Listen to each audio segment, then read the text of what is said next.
प्यारे बच्चों, आज एक नया वीडियो लेकर के जिसमें पढ़ेंगे अपन क्लास 12 मैथ का यूनिट 7। इसमें समाकलन इंटीग्रल्स क्या पढ़ेंगे? इंटीग्रल बहुत ही जीरो लेवल से पढ़ेंगे। और आपको अगर रेगुलर क्लास को पढ़ते हैं यूट्यूब पर तो आपको कहीं कोई दिक्कत नहीं आएगी। तो फर्स्ट क्वेश्चन अपना क्या है?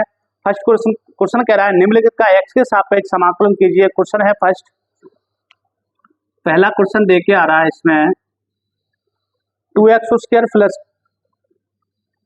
2x² प्लस ई बेस एक्स। अच्छे से ध्यान देना, इसका अपन को समाकलन करना है। तो बेटा ऐसे लिख के आ सकता है क्वेश्चन, तो अपन को इसको बनाना पड़ेगा आई मान करके।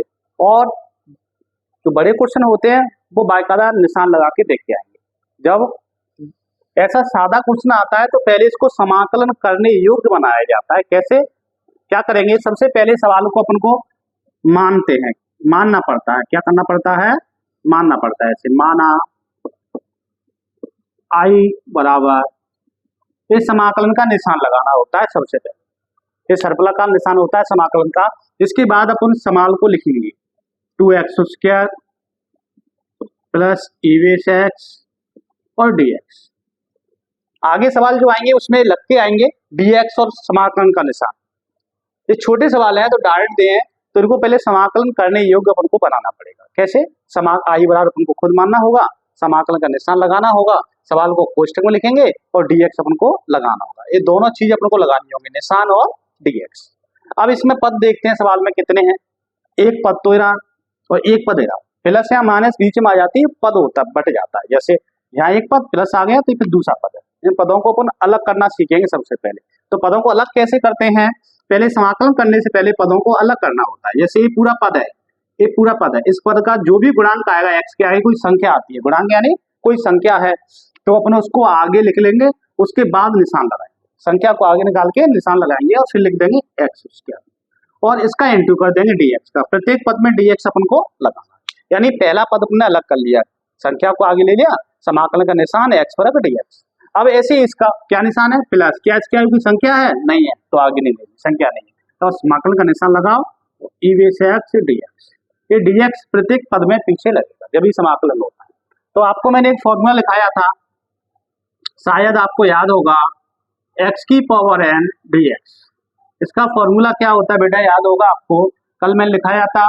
जो बच्चा इस वीडियो पहली बार आया है वो इससे पहले वाला वीडियो देख लेना, फॉर्मूले वाला, उसमें मैंने सारे फॉर्मूले लिखा है, फॉर्मूले आप याद कर लेना। तो जिसने याद कर लिए तो फॉर्मूला क्या होता है? x की पावर n प्लस के 1 अपॉन n प्लस के 1, यानी घात वाला फॉर्मूला लगाएंगे। क्या होता है? ये घात थी n, तो n में कितना ऐड कर दिया? 1, और इसी पूरी घात से दे दिया बाहर। जैसे अपन इधर कर देंगे 2, इसका करेंगे अपन, तो क्या करेंगे? x की पावर कितनी है? 2, कितना ऐड होता है सूत्र में? 1, और घात से क्या दिया जाता है अपना? घात। ओके, इसका हो गया समाकलन। अब ई बेस एक्स का तो आपको याद होगा, ई बेस एक्स का भी मैंने आपको समाकलन लिखाया था, सूत्र याद कर लेना सभी लोग। ई बेस एक्स का होता है ई बेस एक्स, ई बेस एक्स का ई बेस एक्स ही होता है। तो क्या किया है, इसमें घात में एक जोड़ देंगे, घात से दे देंगे भाग, प्लस प्लस ई बेस एक्स dx का होता है ई बेस एक्स। अब इसको हल कर लेंगे, 2, 2 और 1 कितने हो जाएंगे? 3, और x की पावर कितनी हो जाएगी? 3, प्लस का ई बेस एक्स, क्या? ई बेस एक्स, और प्लस के c। आंसर में प्लस c जोड़ देंगे तभी सही माना जाएगा। प्लस c जोड़ना जरूरी है क्योंकि अनिश्चित समाकलन है बेटा। कैसे समाकलन है जी? अनिश्चित। कैसे? अनिश्चित। अनिश्चित समाकलन, कौन से समाकलन पढ़ रहे हैं? अनिश्चित। अनिश्चित समाकलन में प्लस c अपन को जोड़ना होता है। अगर प्लस c नहीं जोड़ेंगे तो आंसर को चेक करने वाला वो क्या कर देगा? गलत। एक बार इसको फिर से देखेंगे, 2 को आगे लेंगे, अलग अलग करेंगे पदों को, x² dx प्लस का E power E base X dx, x² घात में जोड़ दो, घात से भाग, ई बेस एक्स का ई बेस एक्स होता है, 2 और 1 3 हो गए, x की पावर हो गई 3 प्लस के ई बेस एक्स, प्लस के क्या जोड़ दिया अपन ने? c। हाँ तो बेटा क्वेश्चन नंबर 2 क्या है अपना? नूतन का मैथ है। नूतन के मैथ में आपको बाकायदा क्वेश्चन बाई क्वेश्चन ही मिलेगा। नूतन की बुक से मैं पढ़ा रहा हूँ, बुक अपन कोई भी पढ़ सकते हैं, नूतन पढ़ लो, शिवलाल पढ़ लो, एनसीईआरटी की गवर्नमेंट बुक पढ़ लो, पेपर कहीं से बाहर नहीं जाता, पेपर सब में से बचता है। न्यूटन सबसे अच्छा इसलिए रहता है कि उसमें जो लिखने का तरीका होता है वो डिवाइडेशन रूप में होता है। क्वेश्चन भी एक जैसे एक तरफ दिए होते हैं, अलग अलग टाइप के क्वेश्चन अलग, और सिविल में क्वेश्चन एक जैसे दिए होते हैं, तो उसमें कई बच्चों को थोड़ा प्रॉब्लम आती है। इसलिए न्यूटन मैथ्स में आपको पढ़ा रहा हूँ। और किसी भी मैथ से पढ़ लो, ये टीचर बोलते हैं कि सिविल से नहीं फंसेगा, कि एनसीईआरटी से नहीं फंसेगा, कि न्यूटन से नहीं फंसेगा, कोई भी मैथ पढ़ लो कहीं से बाहर नहीं जाता है। वही सवाल होते हैं, कोई उसमें एक आध और बढ़ जाता है, किसी में एक आध कम रह जाता है, किसी में एक आध और बढ़ जाता है, सवाल सभी में रहते हैं। ठीक है, तो ये सब अफवाह है, इन बातों पर ध्यान मत देना। जो भी मैथ आपके सर पढ़ा रहे हैं आप उस पर विश्वास करो और पढ़ो। कोई पेपर आज तक बाहर हुआ है ना किसी से बाहर होगा। और इस मेरी क्लास को आप पढ़ रहे हो तो न्यूटन का मैथ पढ़ा रहा हूँ, ना तो इससे कभी बाहर गया है आज तक और ना बाहर जाएगा। कोई भी मैथ पढ़ लो आप। तो देखो नेक्स्ट क्वेश्चन क्या था, इसके लिए बनाओ अपन क्या मानते हैं बेटा, आई बराबर इन। वहां पे ध्यान मत देना कि सिविल से बाहर होता है, कि न्यूटन से बाहर होता है, कि एनसीईआरटी से गवर्नमेंट से बाहर हो जाता है, किसी से भी कभी बाहर नहीं होता। ये तो फालतू की अफवाह उड़ाते हैं लोग टीचर। ठीक है, आप तो अच्छे से पढ़ो जिस मैथ को पढ़ रहे हैं। मैं नहीं कह रहा कि न्यूटन को पढ़ो, आप जिस मैथ को पढ़ रहे हैं उसको उसी को पढ़ो। ये भी सवाल सिविल पढ़ रहे होंगे, जो बच्चा कोई सिविल पढ़ रहा है उसको यही सवाल सिविल में मिल जाएंगे। वही सवाल होते हैं, आगे पीछे कर दिए जाते हैं, बस सबका तरीका अलग अलग। हाँ, तो समाकलन का निशान लगाते हैं बेटा, इसको लिखते हैं और डीएक्स लगाते हैं। अब इनको अलग अलग करो। अलग अलग मैंने कैसे बताया था यार, एक्स वर्ग पहले गुणा करेंगे अपन, क्या करेंगे, इंटू कर लो। एक्स वर्ग से 1 से करेंगे तो क्या हो जाएगा, एक्स स्क्वायर, ठीक, माइनस एक्स वर्ग से 1 से करेंगे तो x square upon x square dx. अब इनका अलग अलग कर लो वाल की जैसे, तो x square dx minus x square upon x square dx. क्या किया है बेटा, देखो एक बार अच्छे से। पहले मैंने कुछ नहीं किया, इसका इंटू कर दिया। 1 से करेंगे तो एक्स स्क्वायर, 1 से करेंगे x square upon x square और डीएक्स। अब अलग करेंगे, x square dx minus x square बटे एक्स स्क्वायर डीएक्स। अब क्या करेंगे, एक्स स्क्वायर डीएक्स माइनस 1 कट जाएगा, पूरा कितनी बार कट जाएगा, एक बार। 1 से डीएक्स से गुणा करेंगे तो बेटा क्या बचेगा, डीएक्स। अब इसका अपन करेंगे समाकलन। अब करेंगे समाकलन, तो आपको पता है कैसे होगा, इस पर घात लगी है तो घात वाला फॉर्मूला मैंने हवाल भी लिखा था, इस भी सवाल में लिख दूंगा। क्या होता है, एक्स की पावर एन डीएक्स का घात में जुड़ जाता है, पावर में एक ऐड हो जाता है, पावर से ही डिवाइड हो जाता है। ठीक है, तो ऐसे ही कर देंगे, घात में एक जोड़ दो, पावर में ऐड करेंगे और पावर से दे देंगे माइनस। और डीएक्स का क्या होता है बेटा, एक्स। डीएक्स का फॉर्मूला मैंने आपको लिखाया है, जिस बच्चे ने नहीं किया है वो पीछे वाले वीडियो देख करके सूत्र आदि लगा लेना, जिससे आपको समस्या नहीं आएगी। तो इसका क्या हो जाएगा, एक्स की पावर 3/3 और माइनस के एक्स। आंसर यही हो गया। अच्छा लगने के लिए आप 3 को बाहर निकाल सकते हैं ऐसे करके, और एक्स क्यू माइनस के एक्स प्लस के 3 अपन एस भी लिख सकते हैं। तो कोई डाउट है किसी को इसमें, एक बार फिर से देख लो। एक्स स्क्वायर का समाकलन करेंगे तो घात में जोड़ दिया, एक घात से क्या दे दिया, भाग। और डीएक्स का क्या होता है बेटा, एक्स। तो ये कितना हो जाएगा, 2 और 1 3, 1/3 लिख देंगे इसको, एक्स क्यू माइनस के एक्स प्लस के 3। क्वेश्चन नंबर 3 क्या है बेटा, ये दिया है, मिला लेना। आप मैथ लेकर के बैठना साथ में, जिससे अच्छी तरह समझ में आएगा। ठीक है, तो इसको कई बार और मानते हैं, अब तो आ रहा होगा आपको, आई बराबर समाकलन का निशान लगाएंगे, एक्स क्यू माइनस के 1 लिखेंगे अपॉन एक्स स्क्वायर है, और क्या लगाएंगे, डीएक्स। अलग अलग कर लो। इसका कैसे करेंगे बेटा, क्या कर सकते हैं इसका अपन अलग अलग। ये एक्स वर्ग है ना, दोनों के बटे में लिखा है, दोनों के बटे में लिखा है एक्स वर्ग। देखो यहाँ से यहाँ तक बटे है, दोनों के बटे में लिखा है, तो अपन पहले इसको अलग अलग बटे लिखो। ऐसे एक्स क्यू और बटे में एक्स स्क्वायर डीएक्स लगा दो। ऐसी माइनस की माइनस, अब 1 की बटे लिखेंगे एक्स वर्ग, 1 बटे एक्स वर्ग डीएक्स। अलग अलग करना आ रहा है, एक्स क्यू की बटे में एक्स वर्ग डीएक्स लगा दिया, इस पद को अलग करेंगे, माइनस की माइनस, 1 के बटे में एक्स वर्ग लिखेंगे डीएक्स। कोई डाउट हो तो मुझे बताना।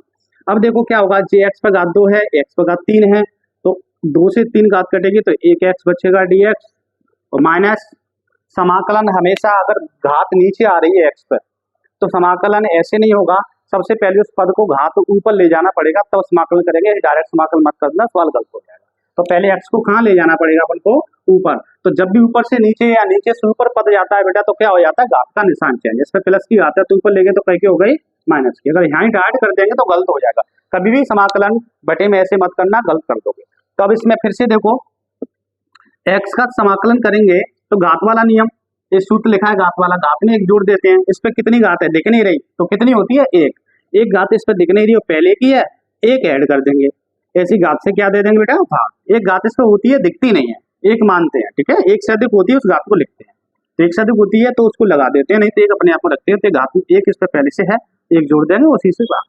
अब इसका करेंगे अपन, एक्स की पावर -2 है, घात में एक जोड़ दो और घात से दे दो अपन भाग, क्या दे देंगे घात से भाग। अब क्या है यहाँ पर एक्स की पावर कितना हो जाएगा 1/2 और यहाँ भी हो जाएगा 2 माइनस, यहाँ एक्स पे कितना बचेगा माइनस की 2 में से गया तो -1, यहाँ कितना बचेगा -1।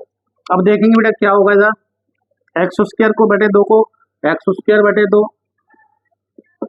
माइनस और माइनस क्या हो गया प्लस, x की घात कितनी है -1 इक्वल टू x²/2 प्लस, ये माइनस की घात अच्छी नहीं लग रही है ऐसे, तो प्लस की घात बनाने के लिए मैंने क्या बताया था कि ऊपर से संख्या नीचे या नीचे से ऊपर लाने पर संख्या के जो घात होती है उसका निशान चेंज हो जाता है, तो उसको नीचे ले आऊंगा तो निशान हो जाएगा चेंज, और एक ऐसे लगाते नहीं है जो अपने आप में होता है, जो हो गया इस सवाल का आंसर। एक बार फिर से समझ लेंगे इसको, अलग अलग कर लिया, x³ बटे x² और -1/x², एक कट गया तो एक x बचा, यहाँ पर ऊपर ले जाएंगे घात कैसे हो जाएगी माइनस की, कैसे हो जाएगी माइनस की। अब इसका समाकलन करो, घात में जोड़ देंगे घात से भाग, इसमें एक जोड़ दिया इससे भाग, एक वही 2/2, यहाँ क्या 2 माइनस के हैं, एक प्लस का है तो -1 बचेगा, यही -1 बचेगा, माइनस माइनस अगले स्टेप प्लस कर दिया है, ये माइनस का घात है प्लस बना देंगे तो क्या आ जाएगा 1 के बटे कर देंगे। ये अपना क्वेश्चन नंबर 4 है, मैं लिख दिया है, मैथ को लेके बैठना है जिससे अच्छे से आपको समझ में आए, ठीक है। तो क्या लगाते हैं अपन सबसे पहले, हाँ बराबर मानते हैं, समाकलन का निशान लगाते हैं। अब इसको शॉर्ट करना देखो बेटा कैसे करते हैं, अब इसको डाट लिखना सीखो। डाट ऐसे लिखते हैं, कितने पद हैं 1 2 3, पदों को साथ साथ अलग अलग लिखते जाओ यहीं से, जिससे अपनी एक स्टेप शॉर्ट हो जाएगी। इसके साथ dx लगा दो प्लस, और संख्या आई है तो संख्या को आगे लेते हैं, आपको पता है e(x) dx, माइनस की माइनस और 1/x dx, यहाँ से ही अलग अलग कर लिया करो, जैसे प्रैक्टिस करेंगे तो अपने आप अलग अलग कर लिया करोगे, ठीक है। मैंने आपको डिटेल में बता दिया और डायरेक्ट बता दिया। अब इसका अपन करेंगे समाकलन, तो कैसे होता है, घात में अपन जोड़ देंगे और घात से दे देंगे अपन भाग, ओके, +2 e(x) का तो e(x) ही होता है, आपको याद होगा e(x) का क्या होता है e(x), यहाँ लिख दूंगा सूत्र e(x) का e(x), सवाल लिखा था उस क्वेश्चन में मैंने। माइनस 1/x का समाकलन क्या होता है, याद है किसी को, log x, 1/x का होता है log x। अब देखो अगर इसको यही हल करेंगे तो बार बार स्टेप अपन को लिखनी पड़ेंगे, एक में एलसीएम लेंगे फिर हल करेंगे, तो इस वाले को अलग से मैं रफ आकार में हल कर दूंगा, क्या है 2/3 और प्लस के एलसीएम लूंगा तो कितना आ जाएगा 3, कैसी गुणा 2 × 2 और 3 × 3, यानी कितना प्राप्त हो रहा है 5/3। ऐसे अलग आकार में हल कर लिया करो, नहीं तो मुझे एक बार ये वाला लिखा था हल करता तब मुझे स्टेप लिखना पड़ता पूरा, फिर दूसरी बार में फिर लिखना पड़ता, तीसरी बार में आता, तो मैंने इसको हल करके देख लिया 5/3 आ रहा है, तो मैं इसकी घात लगा दूंगा 5/3 और 5/3 नीचे आएगा, इसका एलसीएम लेकर हल किया मैंने, बिल्कुल 5/3 आ रहा है, 2e(x) माइनस के log x। अब क्या करेंगे अपन लोग, ये 3 पहुंच जाएगा ऊपर, 3 क्या आ जाएगा 5, यानी 3 कहाँ पहुंच जाएगा ऊपर, तो x की पावर 5/3 और बटे में कितना है 5 और प्लस 2e(x) माइनस के log x, ये हो गया प्लस इसका आंसर। तो कोई प्रॉब्लम तो नहीं आ रहा है आपको, ऐसे ही रोज मैं आपको वीडियो 12th के 0 लेवल से बिल्कुल एक एक चीज को समझा करके डालूंगा, क्लास लेना मिस मत कर देना, क्योंकि इंटीग्रल और डिफरेंशियल जो होते हैं अगर क्लास आपने मिस की तो समझ में नहीं आएगा और बिना फॉर्मूले के भी नहीं आएगा। तो जिसने फॉर्मूले याद नहीं किए हैं वो सबसे पहले वाली वीडियो को देखो, फॉर्मूले याद करो, जिससे आपको अच्छी तरह समझ में आने लगेगा, ठीक है। ये 4 क्वेश्चन हो गए हैं इस वीडियो में, कल मैं फिर मिलूंगा 5वें क्वेश्चन से स्टार्ट, यानी कि आप साथ साथ रिवीजन लगाते जाओ और सूत्र याद करते जाओ। अधिक से अधिक इस वीडियो को शेयर करो, लाइक करो, चैनल को सब्सक्राइब कर लो, बेल आइकन दबा लो, जिससे आपके नोटिफिकेशन आएगा, आपको पता चल जाएगा कि सर ने वीडियो डाल दिया है, उसी टाइम पर आप पढ़ने बैठ जाया करो। बहुत बहुत धन्यवाद।